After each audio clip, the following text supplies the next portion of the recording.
Hey, Scott, time has passed. You mentioned yesterday just about the plan to use Robbie late. Can you kind of go into some of the information or how the plan worked, or why you thought the plan would work? And, has it gotten any easier 24 hours, less than 24 hours later? Yeah, obviously that didn't work yesterday, but that has nothing to do with our process. We have a really good process. It's something that we have developed over time, specifically the last couple of years in our decision making as we prep for each and every game throughout the regular season and the postseason. And a lot of it is tied into who's available, what the matchups are, and our matchup numbers they're developed by us, just like every team has an analytical group that puts all the information together, and it spits out a number to me and my coaching staff and the whole strategic group that puts together game plans and how we're going to use guys. So, you rely on it. You stay true to the process in understanding the pieces you have available, pieces of the players you have available that day to go ahead and hopefully, finish off the game. It didn't happen yesterday. Didn't work out. But I don't know if anybody remembers, but just a couple days ago we were in Toronto. And George Kirby got the last 3 outs in a position he'd never been in his life. Why did we make that decision at that time? Because our process led us to that decision. And it worked great. But it was a spot that George had never been in before, but we thought at that time it gave us the best decision to win the game. Just like yesterday, we thought at that time it was the best decision to allow us to win the game. So, again, a lot goes into it. I said when the playoffs started, the beauty of the playoffs is there's so many eyes and there's so much at stake. And the thing we forget oftentimes is the best players in the world are playing at this time. It's a really good team we're playing. We played a fantastic game yesterday. We really did. We were all over, probably the guy who's going to win the Cy Young this year. Awesome at bats. We played very good defense. We controlled the strike zone. We were in charge of the game. The 8th and the 9th inning did not go our way. Okay? And you have to give the other team some credit. Andres Munoz is out there, probably him and Eddie Diaz, probably the most dominant late inning relievers in baseball over the last few months. Alex Bregman hits a 2-run homer off him. And then they got deeper in that inning that allowed some other things to happen in the 9th inning. So you have to give credit to these guys on the other side. They get paid to play too, and they're just as competitive as anybody else, and they've been there before. So, again, it didn't go in our favor. Our process was really good. Stand by it. I'm not going to change. I'm not going to get off it. Why would you? That's what got us to this point. What got us to this point is leaning on Paul Sewald and Andres Munoz and Diego Castillo and the guys out of the bullpen. But, again, tough one yesterday. We will put it behind us. Anybody's watched us all year long knows how resilient this group is. We've had our backs against the wall, and it's one game. 5-game series are not won with one game, okay? It certainly helps. It puts you in a better position. There's no question about it, but we'll come back out tomorrow. We'll play a good game. Again, very confident of that. I know the makeup of this club as good as anybody and feel very strongly about it. So, again, long-winded answer. It's coming. I get it. It's part of the job. But I love playoff baseball. I do. I'm not going to back away from it. But there's decisions that happen throughout the course of it that will go your way and some that won't go your way. But we had a good process behind it, and I feel good about it. Hey, Scott, we're obviously able to access some public-facing information, baseball reference, splits, and all that. I'm not asking you to give away any of your proprietary secrets, but beyond the left-on-left matchup, specifically Robbie against Alvarez there, what are maybe a few of the things that you could tell us that you liked about the matchup? Well, Robbie Ray's obviously a very accomplished pitcher. It is left on left. But Jordan Alvarez is very good left on left. And we know that going into it. You have to weigh the odds and where it's at right there. And again, I'm looking at the numbers that are in front of me. I trust them. And what plays into that is not just the handedness of the pitcher, but what that hitter hits, what that pitcher fires out there. Now, you got to get the ball. You got to execute. You got to get the ball in the right spots. And hopefully it leads you to the result you're looking for. But to break it all down and tell you how the soup is made, I'm probably not going to do that for you, Corey. That's it. Why would I?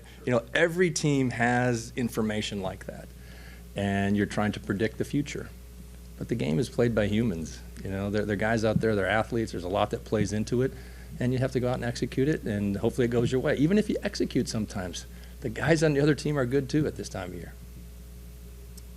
Go to JP, right.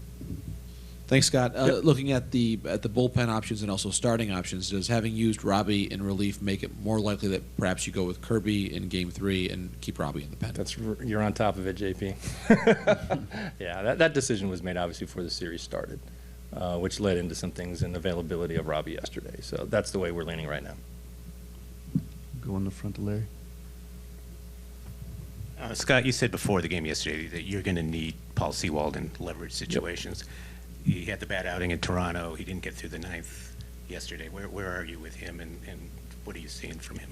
I do know, and it's a fair question, Larry. The only way for the Mariners to get to the World Series and win it, you have to lean on the people that got you here. And looking at our bullpen, it's certainly it's Diego, it's Munoz, it's Sewald, it's Swanee in the right pockets, it's Matt Brash in the right pockets. Those are the guys that got us here. You don't all of a sudden flip script right now. And if you look at the inning yesterday, I'm sure there's some pitches Paul would like to have back. You know, the hit by pitch or the walk certainly hurt. I thought he executed a pretty good pitch that Pena got a single on. It happens. And he's good too. But you really can't start, flipping all over the map. That's not what got us here. Go in the front to Matt. Left. Scott, this might play into the whole how the soup was made thing, but people might be wondering, the armchair quarterbacks. Robbie hadn't pitched well against the Astros this year. He didn't have a good outing the last time in the playoffs. You had a lefty, Matthew Boyd, in the bullpen as well. These are just questions. I'm not saying they're the right answers, but how would you respond to that? We made the decision we made based on the players we had available, based on the number and the information I had available, and stand by it. Okay. Go to Ryan. Hey, Scott, you mentioned Swanee. We haven't seen him. I think he warmed up in Toronto. I didn't know if maybe he's like what you say, the soggy or anything like that, or if he's not feeling great. I know he hadn't been great down the stretch. Is that a factor too? Is kind of the numbers he put up in the last 5 or 6 games, because he had been a pretty big part of your roster. So we just didn't know if he was available or not. Yeah, no, Swanee's been available. Again, you're trying to look at pockets and where we were at in the ball game, and there's certain hitters and parts of the lineup that Swanee matches up better than others against. I'm sure you'll see him in there this series. I can't imagine us winning this series without using Eric Swanson in key points and key moments. Again, I can say it over and over, and you can say, he's not really answering the question. I am answering the question, okay? And there's no other way to put it. When you have a plan and you go into it and you believe in a process and what you're doing and how you do it, and the numbers match up with where everybody is on board with it, and it's myself, it's coaching staff, it's analytical group, it's strategic group. There's a lot of people involved here, and everybody is in agreement going ahead with it, and you pull the trigger, so to speak, and it doesn't work out. You have to live with that, and I certainly can. I believe in our team. We've got a really good team. We belong here. And it's been a long time since we've been in the playoffs. And I know our fan base and everybody around the Mariners is starving. This is what you're starving for. It's the highs and the lows and everything along the way. And as great as it was Saturday night in Toronto, we felt the low yesterday. That's okay. That's the beauty of playoff baseball. That's why we watch it with such intensity. And there's so much impact and value in every out. And there's so much tied to every pitch. It's awesome. We need to enjoy it. We really do. I am. Yesterday was rough, no question about it. But I know how hard it is to get here, how hard it is to win here. That's the beauty of the whole thing. Be grateful where we're at. We've got a chance to win tomorrow. We send the rock to the hill, and I like our chances. Go in the middle over here. Vigo Tamuri and Como News in Seattle. On the other side of that, 10 runs against Toronto, 7 yesterday, the way the bats have woken up and different guys doing it, how encouraging is that going forward? I mentioned earlier, I thought we played a great game yesterday. The first 7 innings, as good as we can do offensively against, Justin Verlander is probably going to win the Cy Young this year. We were on it. We made great adjustments. He was a little off earlier. He made some good pitches that we hit. He made some bad pitches that we hit. I mean, up and down the lineup, the guys were on it, and you can't ask for any more. We got key double play turned in the 7th inning. Thought our defense, Kellick made a nice play, and a ball that was roped to left field to him. The guys were in the right spots. I mean, we executed the game plan perfectly. Just didn't get it done in the 8th and 9th inning. It happens in baseball. But again, our team, were we down yesterday? If you're going to find me a team that's not down after that game, that's a rough one. Talking to our guys afterward, We're in here today, getting some treatment, make sure we're ready to go tomorrow. Our guys understand. We've lost some tough games before, and we always bounce back. There's no reason we won't this time.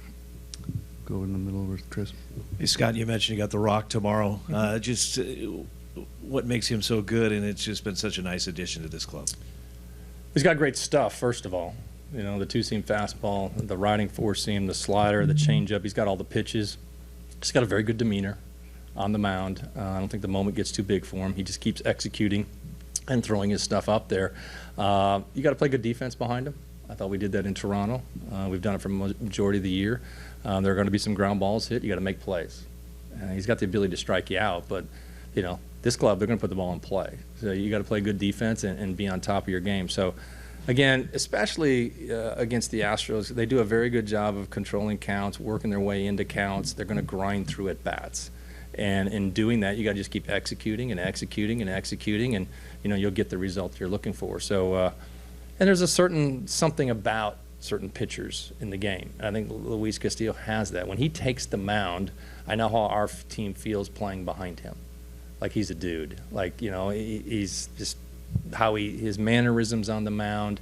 The other team knows it. The looks on the batters' faces when they're getting in the on-deck circle or they're in the dugout, and you look into the other dugout, like he's got great stuff. And there's no reason he can't have a great outing for us tomorrow. Go to JP. Along those lines, have you had some fun getting to know you conversations with Luis when he came over at the trade deadline, and maybe what are your favorite aspects of his personality? I'm wondering if you heard from friends with the Reds about kind of what to expect from him personality-wise. We had a couple guys on our team that had played with him, so I had a heads up before we acquired him what we were getting. I think that this guy has always got a smile on his face. Doesn't look like the weight of the world is ever on his shoulders. And he's gone through some things in his career. He's bounced on a couple different teams and whatnot. I do know getting to talk to him right around the time that we extended the contract with him and how much it meant to him that we would offer that kind of long-term commitment to him and his family. It meant the world. And I think him joining our organization at this time, it's a perfect fit.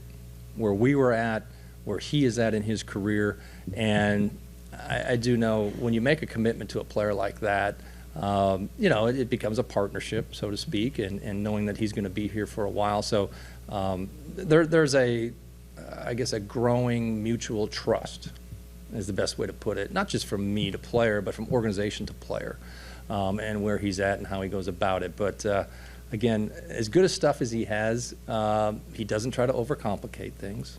He doesn't get way deep into the weeds on the numbers or the matchups and things like that. In his mind, I got really good stuff. I'm the Rock. Here we go. It's on. Let's compete. He's really good at it. Go in the front with Daniel. Hey, Scott, Fromber's come quite a long way over the past few years. What have you seen from him from afar, and how do you guys kind of approach a guy like that, lefty who throws a ton of spin? Yeah, he's got really good stuff, a great repertoire. Obviously, had an awesome season. When you look at the consistency of what Valdez did out there and the number of quality starts that he was rolling out there, I think he's evolved a lot. He's always had a good curveball, the sinking fastball, the changeup has played in. He throws a ton of strikes. You got to be ready to hit. Again, I said it the other day about Verlander. He will make some mistakes. Framber will as well. There's no pitcher alive that doesn't. They don't put the ball where they want to put it all the time. So you just got to be ready. You got to be on the attack and ready to roll. I thought our guys did a great job of that yesterday, and I expect similar here going forward. But a little bit different approach, certainly. Handedness is different. Stuff is different. How they approach you is different. So we have to make a little bit of adjustment there. But we've seen him. We've seen him in the past. Again, he'll make mistakes. Just got to be ready for him. On the front row on the right, Adam. Scott, we've seen how you've had to, your approach and how you've had to adjust pitching to Mike Trout over the years. Do you have to maybe pitch Yordan Alvarez in the same way now going forward? It's funny you would put those two in the same bucket because I do. They're really good. You know, you look at the year that Aaron Judge has had and what Mike Trout has done throughout the course of his career and where Yordan Alvarez is trending, and he's been there for a while. Those are, it's the top 3, 4, 5, 6 hitters in the game. They can hit any pitch, no matter who's throwing it.